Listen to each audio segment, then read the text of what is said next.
我得甲流了，我们这一批孕妇也太难了，38周了，本来马上就要解脱了，又染上了甲流。今天又是生不如死的一天，脑袋晕、咳嗽，咳得根本就睡不着，加上怀孕本身就呼吸困难，鼻涕、眼泪、咳嗽、头晕，还睡不着，所有的症状一块来。明天就到了产检的日子，打算问一下医生能不能直接剖了。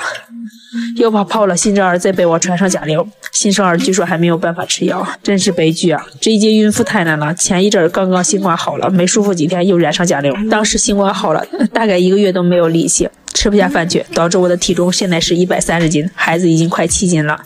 想当年怀老大的时候长到了143斤，孩子才6斤2，太难受了，自己在家喝的普地兰，别的药也不敢吃。明天问问医生有什么好办法吗？主要是不知道这个甲流什么时候会走。